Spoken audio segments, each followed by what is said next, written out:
नमस्कार प्रेक्षकांनो. प्रथम तुमचं सहर्ष स्वागत आहे आपल्या सेल्फी विथ स्टारच्या शो मध्ये. सध्या झेडपीच्या निवडणुका सुरू होत आहेत, तर त्या संदर्भात आपण चर्चा करणार आहोत श्री शरद पाटील यांच्याशी. सर्वप्रथम तुमच्यासाठी पहिला प्रश्न आहे की झेडपीच्या निवडणुकांसाठी खर्च किती येतो? प्रेक्षकांनाही सगळ्यांना माहीत असेल की आता निवडणुका ह्या ग्रामपंचायतीच्या असोत, पंचायत समितीच्या असोत, जिल्हा परिषदेच्या असोत की खासदारकी आमदारकीच्या असोत, अगदी सोसायटीच्या निवडणुकांसाठी ही होणारी जी चढाओढ जर आपण बघितली, छोट्या छोट्या गोष्टींसाठी ज्या निवडणुका होतात त्या सगळ्या जर बघितल्या तर आता निवडणूक हा एक धंदा झालाय. निवडणुकीमध्ये पैसे टाकायचे आणि त्याच्यानंतर निवडून आल्यानंतर भ्रष्टाचार करून ते पैसे कमवायचे. हा एक मोठा बाजार निवडणुकीच्या रूपाने उभा राहतो. एक वेगळा धंदा काही धंदेवाईक लोकांनी सुरू केलाय. म्हणजे तुम्ही जर बघितलं असेल की आता निवडणुकीमध्ये नेमका खर्च किती होतो याची चर्चा सर्वत्र सुरू होते. ते निवडणूक आयोग काय सांगते की तुम्हाला 5 ते 6 लाख रुपये हा खर्च करायचा आहे. जेवढे उमेदवार निवडणुका लढवतात, निवडणूक आयोगाची जी खर्चाची मर्यादा जी असते त्या मर्यादेत राहून बरोबर हिशोब देतात. मात्र यांच्या एक एक रॅलीचा खर्च जर बघितला, यांच्या पोलिंग बुथचा जर खर्च बघितला, की जे काही वाटप चालतं ते सगळं जर बघितलं, त्याचे आकडे आपले अक्षरशः डोळे दिपवणारे आहेत.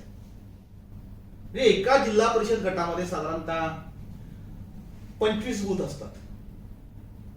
एक 25 बूथ आणि 25 बूथ मध्ये जे मतदार, म्हणजे एका बूथ मध्ये जर आपण मतदार बघितले 400 ते 800च्या दरम्यान ही मतदार असतात.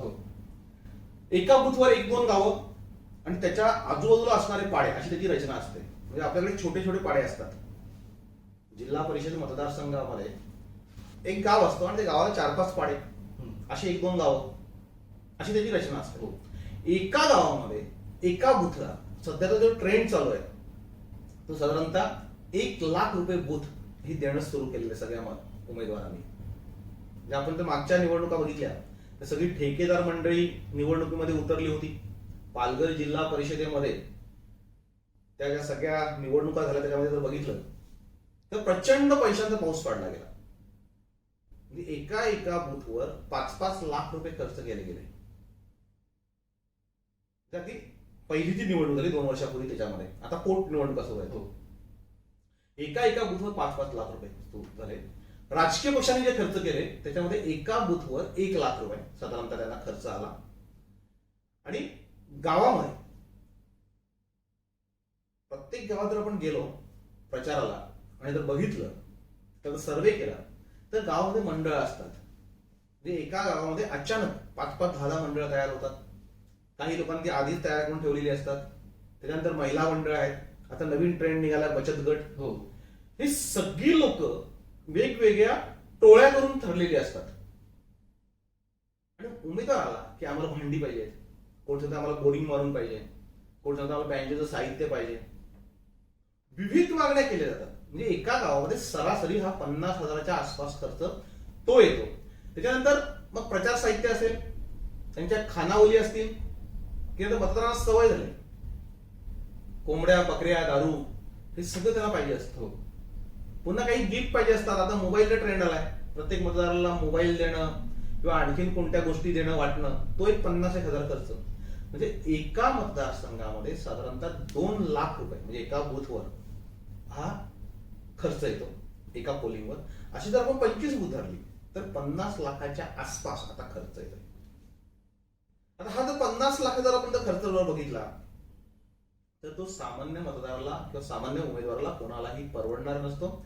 छोट्या राजकीय पक्षांना तो परवडणार नसतो. त्याच्यामध्ये पुन्हा एकदा एक गडबड अशी असते की हे सगळं बूथचा खर्च, गावाच्या साठी केलेला खर्च, या बचत गट असतील किंवा महिला मंडळ असतील, तरुण मंडळ असतील यांच्यासाठी झालेला खर्च, त्याच्या पलीकडे एक खर्च असतो तो म्हणजे छोट्या छोट्या राजकीय संघटना आता अस्तित्वात आलेल्या आहेत. मग आमची संघटना, आमची संस्था, आमची सेना हे प्रत्येक जण हे पैसे मागतात. आमचा सपोर्ट तुम्हालाच. ते सगळ्या पक्षांकडून पैसे घेतात. ते एकाच पक्षाकडून पैसे नाही घेत, ते सगळ्या पक्षांकडून पैसे घेतात. मग त्यांना देणारा जो खर्च हे सगळं धरलं तर ऍव्हरेज आता 2 लाख रुपये हा एका बुथला खर्च धरला तर 25 बुथला म्हणजे साधारणतः 50 लाखापर्यंत हा खर्च येतो. आणि हे कोणीही मान्य करेल. जे त्या ठेकेदारांच्या टोळ्या उतरल्या त्याच्यामध्ये जो खर्च आला तो 5 लाख त्यांच्या बुथला आला होता. हो. आता तेवढा कोण खर्च करायला तयार नाही. पण तेवढा खर्च फक्त तेच लोक वसूल करू शकतात. राजकीय पक्षांचे उमेदवार तेवढे वसूल करू शकत नाहीत. म्हणून त्यांनी काय केलं की कमीत कमी जर खर्च धरला तर तो 50 लाखाच्या आसपास जातो. जो प्रश्न आहे की खर्च किती, तर खर्चाची मर्यादा निवडणूक आयोगाची जी आहे ती कमी आहे. मात्र हे जे सगळं जे करतायत खर्च तो 50 लाखाच्या आसपास येतो. नक्की. मग तुम्ही बोलले भ्रष्टाचार. मग निवडणुकीमध्ये होणारा भ्रष्टाचार हा नक्की कसा रोखावा?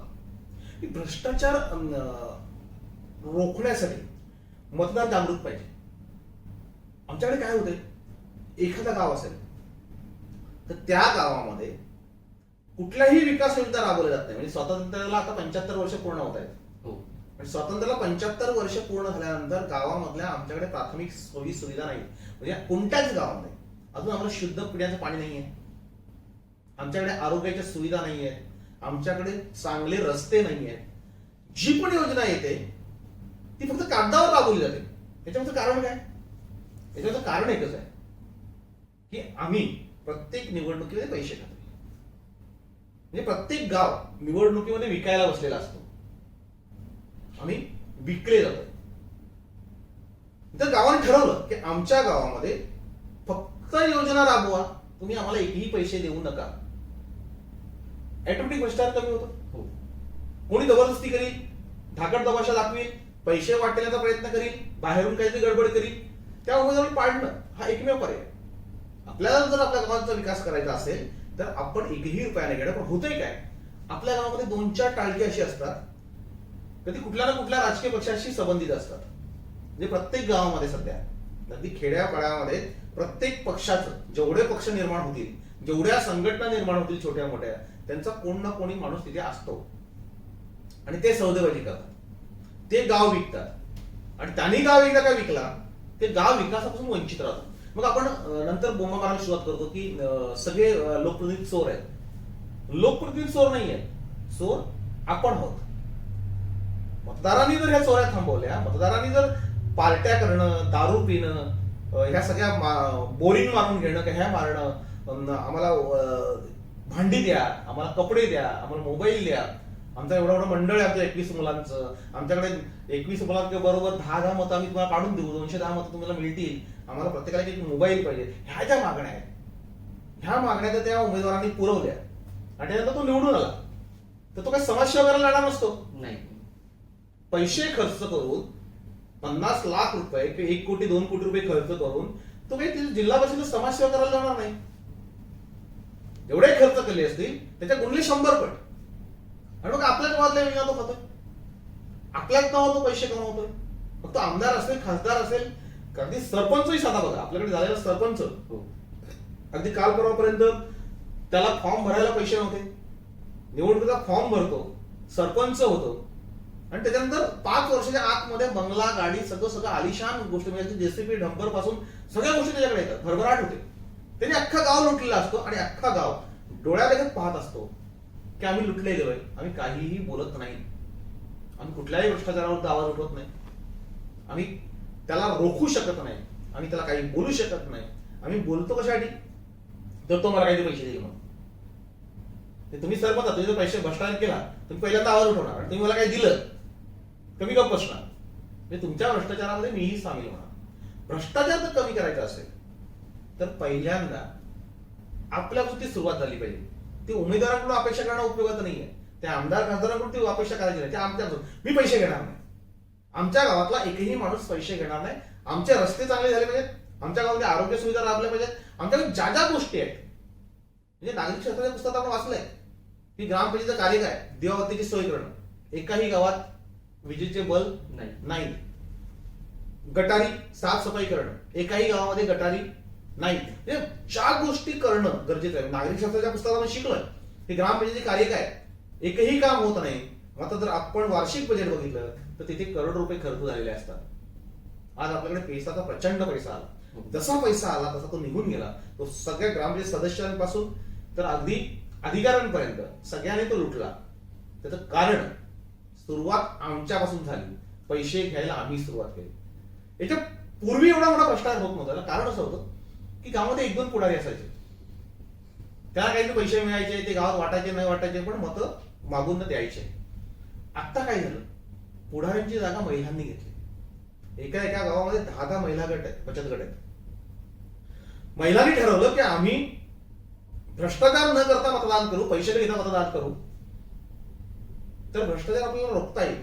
याच्या आधी महिला कधी समोर जाऊन पैसे मागत नव्हत्या, त्या कधीही पैसे घेत नव्हत्या. आता महिला उमेदवार आल्यानंतर तडजोडीला बसतात. आमचे एवढे बचत गट आहेत, आम्हाला एवढे पैसे पाहिजेत, आणि परत त्या सगळ्या पक्षांकडून घेतात. त्याच्यामुळे विश्वास कोणाला राहिलेला नाही. आणि उमेदवारांना माहिती आहे पैसे दिल्याशिवाय हे मतदान देणार नाही. किमान आम्ही 5 पक्षांनी दिलं, 5 पक्षांना मतं वाटून जातील. पण एकाच पैसे दिले तर एकाच मताला, एकाच उमेदवाराला मतं जातील. म्हणून सगळे विचार न करता सगळेजण पैसे देतात. आणि या पैसा खायच्या सवयी ह्या महिलांनाही लागल्या. सगळ्याच महिला तशातल्या आहेत अशातला भाग नाहीये. पण बघा, प्रत्येक गावामध्ये कोणत्या महिला मंडळाला काय मिळालं? तर आम्हाला भांडी मिळाली. तुमच्या विकासाच्या योजना सगळ्या त्या उमेदवारांनी खाल्ल्या धरून चालायचं. भांडी किती रुपयाचा तुम्हाला सेट असतो? 20-25 हजाराचा सेट असतो. 5-25 हजारामध्ये काहीतरी खड्डा खणून बोरिंग मारून ते देतात. वेळेवर त्यांचे सगळ्यात ठरलेलंच असतंय. हे सगळं साहित्याचं वाटप केलं. आता पोरांना व्यायामाची साहित्य पाहिजे, 20-25 हजारामध्ये साहित्य मिळतं. तेवढं आणून दिलं की पोरं खुश असतात. पण त्याच गावातील पाणी योजना असेल, त्याच गावातील प्राथमिक आरोग्य केंद्र असेल, त्याच गावातला रस्ता असेल, त्याच गावातील स्मशानभूमी असेल, त्या सगळ्याच्या सगळ्या कागदपत्रे राबून ते उमेदवार एका वर्षामध्ये सगळे पैसे वसूल करतात. भ्रष्टाचार जर रोखायचा असेल तर पहिल्यांदा निवडणूक आयोगाने म्हणजे शेवटच्या 4 दिवसामध्ये जो व्यवहार चालतो ना, त्याच्यावर लक्ष ठेवलं पाहिजे. पण निवडणूक आयोग जो आहे त्यालाही माहित असतं की आपण 5-6 लाखाची जी मर्यादा दिलेली असते त्याच्यामध्ये कोणीही शक्य नसतं. ते एकत्र राहिलेला खर्च 5-6 लाख रुपये होतो. त्यांच्या गाड्या गोड्या रोज फिरतात, खाण्यावली जेवणावली हे सगळे कार्यकर्ते सांभाळणं ते सगळं माहित असतं. पण त्यांनी ठरवलं, म्हणजे TN शेषन नावाचे जे अधिकारी होते निवडणूक आयुक्त, त्यांनी सगळ्यांना स्टाफ लावला होता, म्हणजे खासदार आमदारांकडून सगळ्यांना. ते गेल्यापासून आता निवडणूक आयोग नावाची प्रक्रिया ही आपल्याला फक्त कागदपत्रे दिसते. म्हणजे पहिला निवडणूक आयोग आपली जबाबदारी झटकत आहे, त्याच्यानंतर मतदार जबाबदारी झटकत आहेत. मतदाराला प्रत्येकाला पैसे पाहिजेत. म्हणजे तुमच्या माहितीसाठी सांगतो, मतदार फार लांबची गोष्ट. लोकशाही, निवडणूक ही लोकशाहीची एक प्रक्रिया आहे. हे लोकशाहीचा 4था स्तंभ पत्रकार. प्रत्येक पत्रकार हा उमेदवाराकडून पैसे मागतोय, राजकीय पक्षांकडून पैसे मागतोय. म्हणजे पत्रकारांपासून अगदी मतदारांपर्यंत सगळ्यांनी ठरवलं की हा उमेदवार चोर आहे, हा उमेदवार भ्रष्ट आहे, याचा समाजसेवेशी काही संबंध नाही, हा तिथे जाऊन पैसेच खाणार आहे. आणि जर त्याला पाडलं, त्याच्या विरोधात प्रचार केला, तिथे डेअरिंग दाखवली, तर भ्रष्टाचार कमी व्हायला खूप चांगल्या प्रकारे मदत होईल. समजा मी उभा राहिलो, मी भ्रष्टाचारी आहे, मी 50 लाख रुपये खर्च करणार, मी पडलो, म्हणजे 50 लाख वाया गेली ना. मी पुन्हा ती डेअरिंग करणार नाही. जेवढे भ्रष्टाचारी असतील तेवढे या निवडणुकांमध्ये पराभूत केले पाहिजेत आणि चांगली माणसं निवडून दिली पाहिजेत. तर ती प्रक्रिया जर सुरू झाली, चांगली माणसं निवडून द्यायची. आपण त्यावेळी पक्ष नाही बघितला पाहिजे, आपण त्यावेळी जात नाही बघितली पाहिजे. आपण काय करतो, पहिल्यांदा कुटुंबावर जातो, आपल्या कुटुंबातला आहे, आपला नातेवाईक आहे, नंतर आपण जात बघतो, आमच्या जातीचा आहे, आमच्या धर्माचा आहे, आमच्या पंथाचा आहे, त्याच्यानंतर आपण पक्ष बघतो. आता वरची जी लोक आहेत ते सगळे पक्ष बदलत असतात, ते सगळे मिळून मिसळून असतात, आणि आपली खालची जी मंडळी आहे ती पक्ष धरून बसतात. मग तो आमच्या पक्षाचा आहे म्हणून आम्ही तो निवडून दिला पाहिजे. ही जी वृत्ती आहे ही बदलली पाहिजे. उमेदवार सुशिक्षित आहे का? उमेदवारचं सामाजिक कार्य काय? उमेदवार भ्रष्टाचारी आहे का? उमेदवार वारंवार निवडून जात असेल तर आपण त्याला थांबवलं पाहिजे, तू एकदा निवडून येऊ, नंतर काही निवडून नंतर पाडलं पाहिजे. उमेदवार पक्ष बदलतात. म्हणजे हल्ली तर काय झालं की ह्या पक्षातून त्या पक्षात, त्या पक्षातून त्या पक्षात, मला माझ्या बायकोला द्या, म्हणजे अक्षरशः चढाओढ लागते आणि तिकीट मिळवली जातात. ह्या अशा उमेदवारांना जर एकदा पाडलं तर भ्रष्टाचार हा आपोआप कमी होऊ शकतो. नक्कीच. मग आपण बघतो साधारणतः की जी चांगली माणसं आहेत ती निवडणुकीमध्ये का उतरत नाही? हे चांगल्या माणसांनी बरेचसे धडे शिकलेत. त्याही प्रयत्न करतात, प्रयत्न होत नाही अशातला भाग नाही. चांगली माणसं निवडणुकीमध्ये उतरतात. चांगला माणूस देखील निवडणुकीत उतरला, तो काय ठरवतो? मी दारू वाटणार नाही. मतदारांना दारू पाहिजे, मग दारू पिणार निवडून जाणार आहे. चांगला माणूस काय सांगतो की माझे कष्टाचे पैसे आहेत ते मी वाटणार नाही. मी पैसे का वाटू? मला तिथे जाऊन जिल्हा परिषदला जाऊन काही पैसे नाही कमवायचे, मला काही भ्रष्टाचार नाही करायचा, मला एक चांगली व्यवस्था निर्माण करायची आहे, मला चांगला विकास करायचा आहे, माझा दृष्टिकोन वेगळा आहे. म्हणून तो काय सांगतो की नाही, मतदार पैसे नाही वाटणार. पण इथे गावाच्या गाव विकली जात असताना हा चांगला माणूस त्याचा विचार घेऊन जेव्हा लोकांसमोर जातो, मी दारू वाटणार नाही, मी पैसे वाटणार नाही, मी चुकीच्या आश्वासनं देणार नाही, मी फक्त विकास करेन. लोकांना विकासाची गरज पडलेली नाही. लोक वर्षानुवर्ष त्याच खड्ड्यातून प्रवास करतील. पण तो रस्ता व्हावा म्हणून मतदान करणार नाही, पैसे मिळावे म्हणून मतदान करतील. पण चांगली माणसं त्याच्यामध्ये पडत नाही. म्हणजे आता राजकारण एवढं गडूळ झालंय की तिकीट ही पक्ष, राजकीय पक्षाने तिकीट देताना तुझ्याकडे किती पैसे हा प्रश्न विचारतो. तुमच्याकडे 5-50 लाख असतील, तुमची खर्च करायची तयारी असेल तर तुम्ही उभे राहा, असा राजकीय पक्ष सांगताय.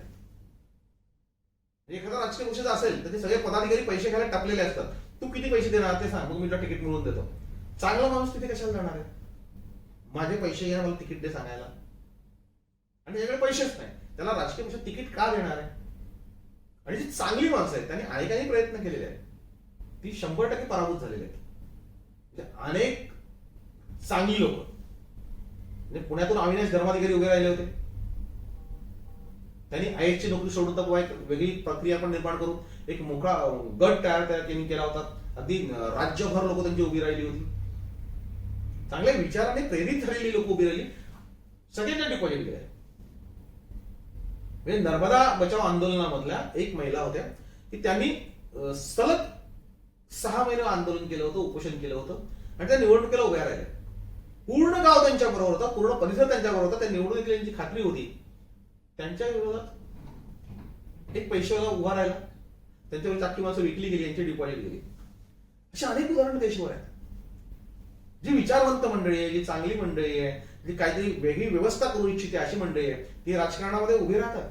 लोक त्यांना मतदान करत नाहीत आणि मग ती कंटाळलेली लोक सांगतात, तुम्हाला हेच लाभ होऊ दे, तुमच्याला विकासापासून वंचितच राहायचं आहे, तुम्हाला पैसेच खायचे आहेत, तर आम्ही तिथे का जाऊ? आणि म्हणून चांगली माणसं राजकारणाच्या वारव्यालाही उभी राहत नाही. निवडणूक लढवायची फार वेगळी गोष्ट. ते अट्टल निर्लज्ज माणूस पाहिजे. तो काल कम्युनिस्टमध्ये होता, त्याच्यानंतर तो शिवसेनेत गेला, शिवसेनेतून भाजपमध्ये गेला, भाजपमधून तो राष्ट्रवादीत गेला, राष्ट्रवादी काँग्रेसमध्ये गेला, काँग्रेसमधून आणखी 50 माणसं.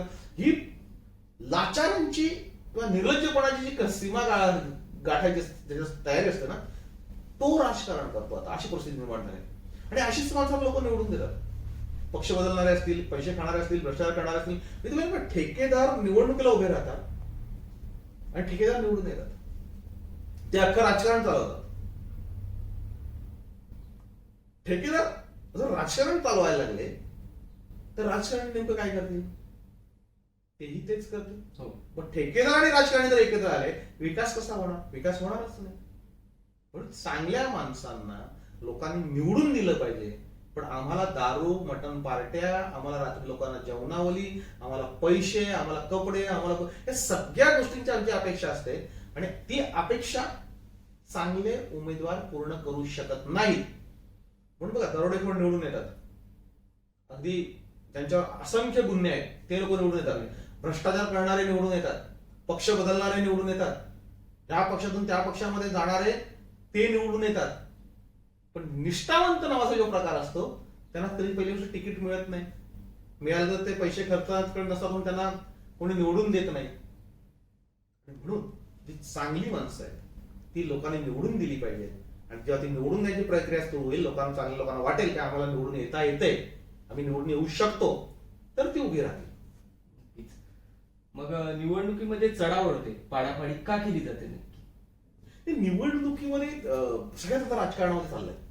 तो खेळ फार सुरुवातीपासून मोठ्या राजकारणातून झाला होता काँग्रेसपासून, की त्याच्यामध्ये काही अनेक माहेर मंडळी होती की आपल्या पुढे हा माणूस जाऊ नये, तर हा पक्षामध्ये जर मोठा झाला तर आपलं काय. इथे प्रत्येकाला आपलं अस्तित्व टिकायचं असतं. ते राजकारणात अशातला भाग नाही. ते उद्योगधंद्यांमध्ये आपल्यापेक्षा कोणी मोठा होता कामा नये. ते शिक्षण क्षेत्रामध्ये आहे, ते खेळाडूच्या क्षेत्रामध्ये आहे, ते सगळ्यामध्ये आहे. ही चढावड प्रत्येकाच्यामध्ये आहे की आपल्यापेक्षा कोणी मोठं झालं नाही पाहिजे. आणि म्हणून पूर्वी पक्ष सांगितला की लोक एकत्र यायचे, आदेश आला की लोक एकत्र येऊन पक्षाच्या सिम्बॉलवर मारायचे. म्हणजे अजूनपर्यंत मला आठवते की काँग्रेसचा हे असं आहे की अजूनही काँग्रेसची काही मंडळी आहेत का ती कोणीही उमेदवार उभं राहू, काँग्रेसचं चिन्ह असेल हाताचं तर ते हे मारतात. आपल्याकडे कम्युनिस्ट नावाचा पक्ष आहे, म्हणजे आदिवासी, आपण त्यांना अज्ञानी सांगतो, पण कम्युनिस्टचं चिन्ह असेल तर त्यांना किती पण पैसे द्या आणि तुम्ही काही पण करा, कम्युनिस्ट लोक त्या विला हातोड्यावर शिक्का मारणार, एवढे ते निष्ठावंत होते. आता राजकीय पक्षांचं काय झालंय की आपल्याच पक्षाचा माणूस उभा राहतो आणि आपल्याच पक्षाचे कार्यकर्ते त्याला पाडण्यासाठी प्रयत्न करतात. त्याला कारण असं की हा जर मोठा झाला तर माझं काय. त्यामुळे निष्ठा वगैरे काही उरलेलं नाही. म्हणजे कोणत्याच राजकीय पक्षामध्ये निष्ठा उरलेलं नाही. पदाधिकारी चोर आहेत. प्रत्येक राजकीय पक्षाचा पदाधिकारी मला काय मिळेल, मी मोठा कसं होईल आणि माझ्यापेक्षा कोणी मोठा का होऊ नये म्हणून चांगली माणसं राजकारणामध्ये जर उभी राहिली तर त्यांना पाडलं जातं, पाडावडीचा खेळ केला जातो, अगदीच पक्ष खड्ड्यात गेला तरी चालेल, पण समोरचा पडला पाहिजे, आपला माणूस पडला पाहिजे, दुसऱ्या पक्षाचा निवडून आला तर चालेल. ही तर म्हणजे अति महत्वाकांक्षा. म्हणजे आता राजकारण जे बदललंय, म्हणजे पूर्वीचं राजकारण पक्षावर चालायचं, आता पक्षावर वगैरे काही चालत नाही. एकाच पक्षामध्ये 4-4-5-5 गट असतात आणि ह्या गटातटाचं जे राजकारण आहे याला हवा देण्याचं काम वरिष्ठ लोक करतात. म्हणजे वरच्या पातळीवरून खालच्या पातळीपर्यंत आता पूर्णतः राजकारण हे गडूळ झालेलं आहे. आणि हे राजकारण जेव्हा गडूळ झालं त्यावेळेस हा पाडापाडीचा खेळ रंगायला लागला की माझ्यापेक्षा कोणी मोठा व्हायला नको. आणखी पत्रकार मॅनेज करतात असं तुम्ही बोलता, मग तुम्हाला कोणी मॅनेज करण्याचा नाही का प्रयत्न केला? पत्रकारांना मॅनेज करणं हा प्रकार नसतो. मुद्दा काय असतो, मी शरद पाटील आहे, मी बिनधास्त बोलतो, बिनधास्त लिहितो. मॅनेज होणं वेगळं. की मला एखाद्याने सुपारी दिली, पण तुम्ही निवडणुकीत उभे आहेत, तुम्ही सांगितलं माझ्याकडे हे पैसे घ्या आणि माझ्याबद्दल लिहा चांगलं, त्याला मॅनेज होणं बोलतात. तुम्ही उभे आहेत आणि मी तुमच्या विरुद्ध जर लिहिलं, जी खरी वस्तुस्थिती मांडली, तर मी मॅनेज नाही झालो असं त्याचा अर्थ असतो. मशालची पत्रकारिता आतापर्यंत अशी आहे की मी कुठल्याही राजकीय पक्षाला कधीही फेवर केलेलं नाही. जे दिसलं ते लिहिलं. अगदी आताच्या म्हणजे या इलेक्शनवरचे जर तुम्ही लेख बघितले तर जे पक्ष बदलणार आहे त्या लोकांना पाडा, मग ते सर्व पक्षीय, म्हणजे एकाच पक्षाचा वगैरे विषय नाही. पत्रकारांना आपल्या खऱ्या गोष्टी चव्हाट्यावर येऊ नये याच्यासाठी मॅनेज केलं जातं. हा एक पहिला भाग. आम्ही त्या गोष्टी शोधून काढतो, त्यामुळे मॅनेज करण्याचा प्रश्न येत नाही.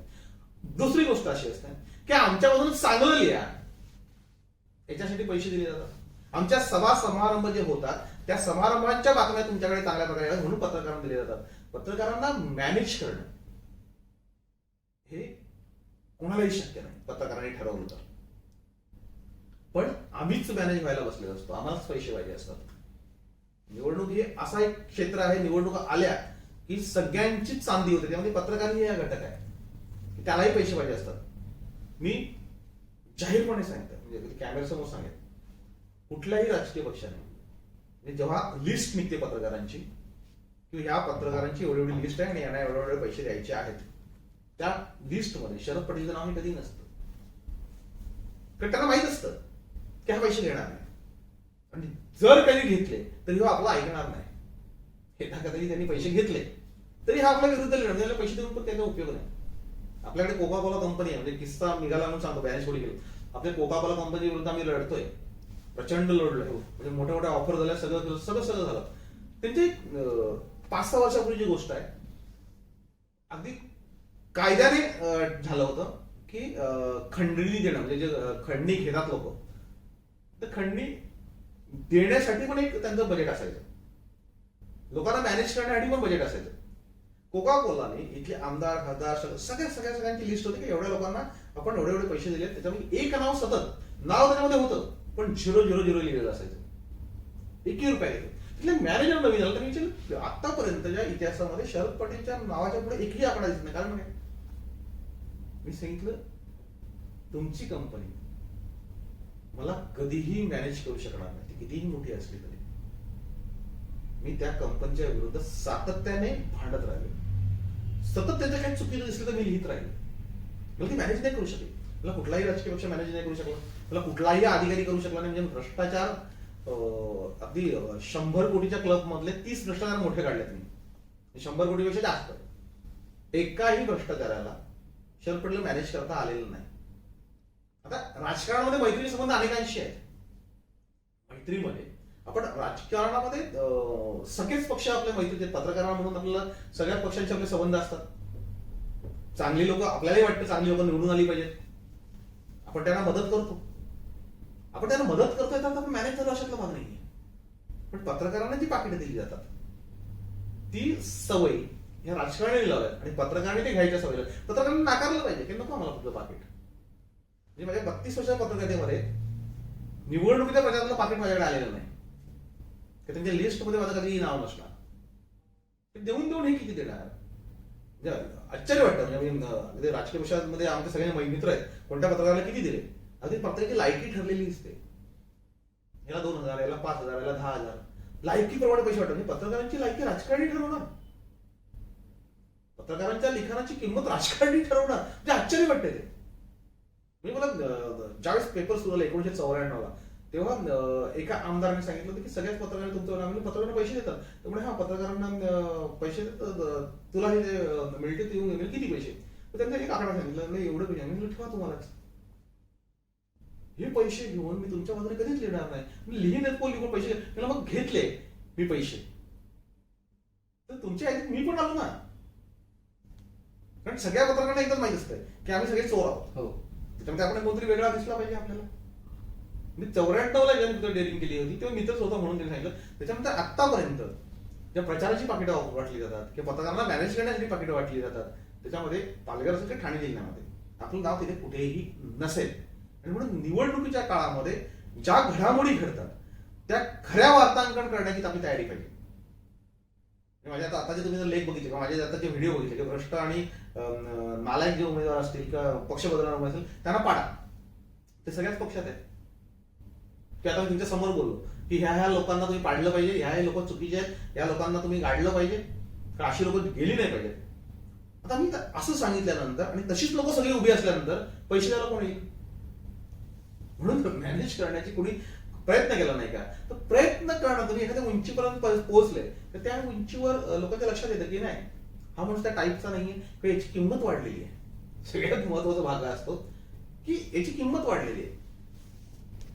त्याच्या किमतीवरून आपल्याला जर काही करायचं झालं तर आपल्याला त्या लेवलला जाऊन करावं लागेल. त्या लेवलला काय करणार म्हणजे 4 प्रश्न विचारणे शरद पडेल की तुमचा उमेदवार पक्षामधून आलाय का. तुमचा आधीचा पक्ष कोणता आला त्याने तो आधीच्या या पक्षातून आलाय तुम्हाला नाही जमणार. खूप स्वच्छ चरित्राचा आहे. खूप चांगला आहे. तो निवडून आला पाहिजे. त्याला अभ्यासू आहे. तो जिल्हा परिषदेमध्ये जाऊन काहीतरी करणार आहे. तुम्ही पैसे देऊ नका. आम्ही तुमचा प्रचार आम्ही करू. तुम्ही निवडून गेले पाहिजे. पण तुम्ही भ्रष्ट असताना तुम्ही सांगाल का आम्ही तुम्हाला तुमचा प्रचार करावा तर तुमच्याबद्दल चांगलं लिहावं. पत्रकाराला किंमत नाही काय राहत. आज पत्रकारांना किंमत त्याच्यासाठी नाही राहिली. प्रत्येक राजकीय पक्षांकडे तुमचा डाटा आहे. तुमच्या अवकात काही त्यांना माहिती आहे. मागच्या निवडणुकीला तुम्ही किती घेतले. ग्रामपंचायत निवडणुकीला तुम्ही किती घेतले. विधानसभेला तुम्ही किती घेतले. खासदारकीला तुम्ही किती घेतले. हे सगळं त्यांच्याकडे आहे. आता पत्रकारांची कार्यालय कॉर्पोरेट नाही आहेत पण राजकीय पक्षांची कार्यालय कॉर्पोरेट झाली आहे. त्यांच्याकडे सगळा डाटा असतो. एका क्लिकने सगळं निघतं. म्हणून पत्रकारांनी सावधगिरी बाळगली पाहिजे. पण कसं ग्रामीण भागातले पत्रकार आहेत त्यांना कोण मानधन देत नाही. त्यांना काही पगार नाही. एक वेगळ्या प्रकारची पत्रकारिता ते करतात. एक त्यांना खाज असते. समाजाचे प्रश्न सोडवावे. समाजावर जो अन्याय होणारा तो कोणीतरी लिहावा अशा पद्धतीने करणारे जे पत्रकार असतात त्यांना जर निवडणुकीला मिळत असेल तर ते घेतात.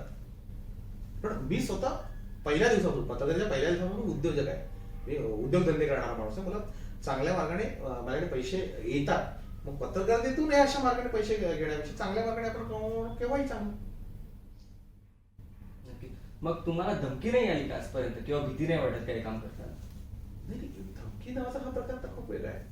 राजकारण वेगळं धमकी वेगळं. म्हणजे शरद पाटील म्हणून धमक्या येणं हे पत्रकारितेचा एक रुटीन भाग असतो.